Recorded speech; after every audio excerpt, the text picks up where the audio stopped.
your father. And having a holiday like this is good. It's good to promote motherhood. A lot of women do not want to be mothers these days, and I don't understand that quite so much. I got my wife. She's a mother of 3, and she would have 4 if she could, and it's a blessing. Motherhood is a blessing. And it is something that throughout history has been looked upon as something that is a cherished position. It is only in our modern days through higher education that we've talked our women out of the idea that motherhood is good. And it's a real shame that it's become like that because so many have put it off for so long. There's some who want to be mothers and can't, and there's so many young people today who are wonderfully fertile and absolutely able to become mothers, but aren't interested in becoming mothers. And unfortunately, too many of them aren't even looking for good fathers. Amen? I tell you, a good mother should look for a good father for her kids. I think it's a good idea. And there's not a lot of that going on today. I understand that now, in this new generation, 50% of babies in all communities, not just the underclass and the ghetto class, 50% of all babies are being born out of wedlock. It means unwed mothers. And how many of those are then continuing on to marry? Well, that depends. But it's pretty bad in some of our communities. Before 1960, the black community in America, 80% of the homes had a father. 80% means 8 out of 10 homes had a father in it. Now, through progress, in 2015, only 20% of black homes has a father in it in America. That's progress. Or regress or something, but it's certainly not progressing in the right area. And so many of these young mothers are being left to raise kids alone, and it's a difficult job. And if the father is generally a slacker, and many of them are, they're rarely chipping in. I remember hearing a young lady talking to her girlfriends at the Home Depot. She was working there, and she's talking about her baby daddy. Now, he was a good daddy, because her baby daddy didn't live with him, but sometimes he sent money for diapers or bought diapers and brought them over. So you're going to be a good baby daddy, you marry your baby mommy. And you just pay for some diapers. I mean, that's a pretty low standard that the guy brings over a $10, $15 box of diapers occasionally does not make a good father. But that's how low the standard has gotten in some women.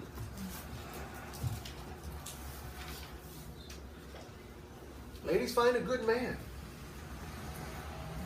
A good man that will allow you to be the best mother you can be.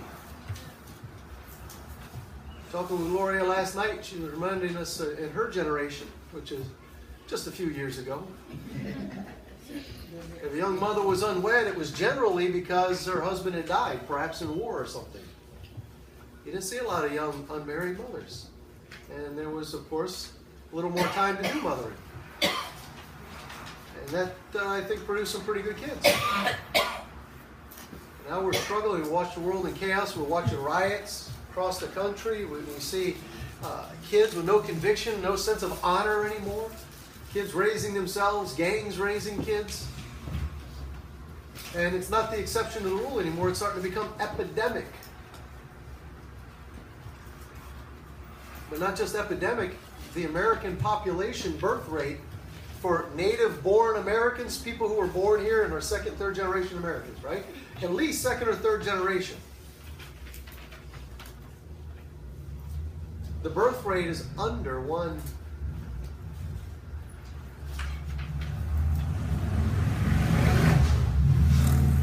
Birth rate is under 1 now for every 2 that die.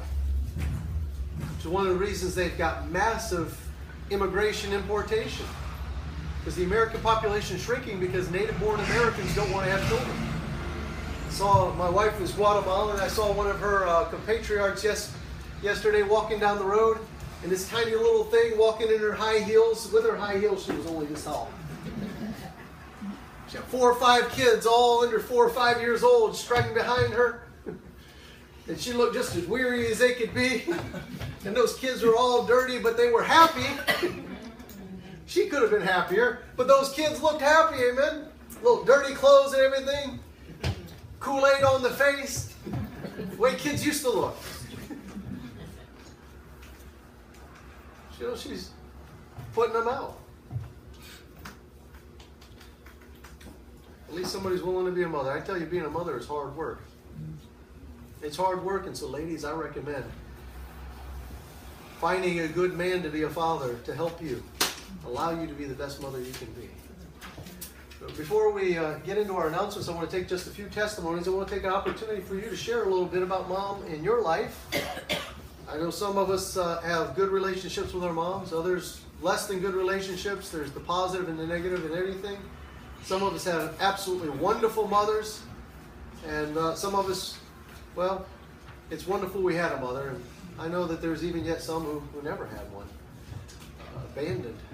But we want to take a little bit of testimony this morning, and if you were abandoned by your natural-born mother, surely, hopefully, somebody had stepped in the gap and took over for you, and perhaps was a positive influence in your life. But I want to take a little opportunity to think about that this morning.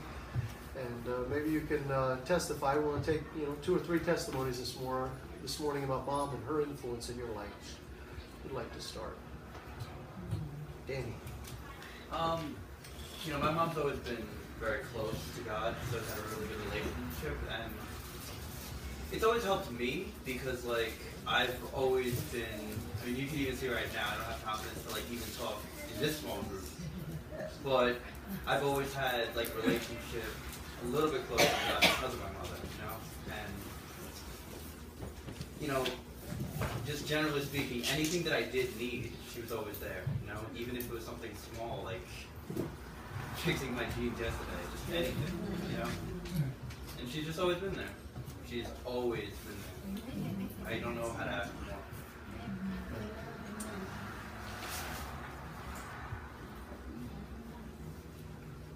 Paula, you had a mom. I did have a mom, and I've been thankful for my mom because she led me to Christ. And what a privilege I have now also to be able to teach my children, not only to teach them how to read, but to lead them to Christ too. And I think that's a really unique experience that I will carry, of course, till we get to heaven. But she struggled a lot at the beginning with my dad, who was not saved. Find a good man. Yes. He was, now he's a pastor. The Lord changed his heart. Real salvation changes people. Yes. But it was a struggle for us little people when we were in the home and had to see that conflict.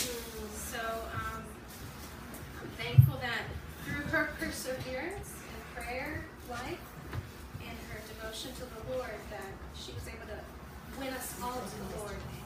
And as a result, my father is a pastor, my brother-in-law is a pastor, my other brother-in-law is a pastor, my husband is a pastor. Who else am I missing? So we have a ministerial family.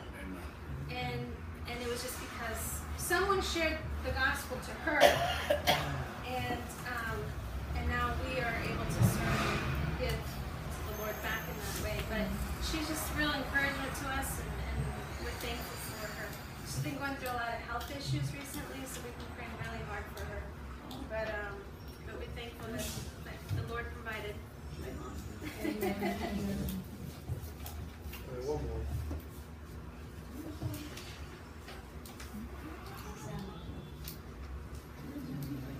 Nobody else had a mom? Jenny, what'd you say? What'd you say, Jenny? All right, we'll take this one. Evan said. Oh, you want to say something, Evan, about your mom? She takes care of me every day. And she always listens to me, and a lot of homework. She helps me every day on my home. Thank you. Okay, Jenny. We have a very wonderful and very tough mother. Very tough. Actually, we're thankful for her because of her hard work and for her salvation and her relationship with God. Because we have a father that is not Christian before, so my mom always tell us that we have to be, close to God and everything. So I know that even though my dad doesn't express his salvation, we know that he sees that salvation in my mom's life. So that's why, so we're just thankful. This time we'll look at some bulletins. Do we have a bulletin? Anybody got a bulletin for me? Mr. Bulletin Man, you got to do a better job at that. If you haven't already, please make sure your cell phones are turned off or in the airplane mode so that we don't get any interruptions during the service. In a small storefront church, we have plenty of interruptions. The firehouse will go off across the street. People talk loud outside. Children bang on the door when they come up and stand on there to look in. Just one of those things. We don't want to give the devil any other opportunities to disturb the work of the Spirit during the preaching. Also, another event for the ladies on May 16th, next week at Memorial Baptist Church. My wife is inviting you. She is the keynote speaker at the Ladies' Tea. Next Saturday at 2 p.m. It'll be held at Memorial Baptist Church. Is there anything you'd like to say about that? Something people should bring besides themselves? They're going to register. Is it going to be free? No, I think if anyone is willing to share a side, maybe like a fruit salad or Food. yes, something nice. You can bring along. So it doesn't cost anything. No, it does not cost anything. Just your time and a willing heart? Yeah. Okay. So the ladies' tea will be that next week, and my wife is speaking on the topic of kindness. And look forward to seeing what God does in the lives of the ladies. Good report. And if you haven't already checked out abidingradio.com, there's a lot of beautiful music on it. It's great for background music, doing work. Kids doing school. My kids do their homeschool a lot of times to it. We'll play it in the background at dinner time to cool the kids off and have conversation at non-Italian levels. My kids are all raised in this neighborhood. They think they're Italian and they speak at the top of their lungs even when they're only a foot away from me. Yeah, Mamma Mia. So, are there any other announcements before we move on? Heidi is going to do the offertory today. And Evan, would you like to pass the plate this morning? Yeah. Thank you, buddy.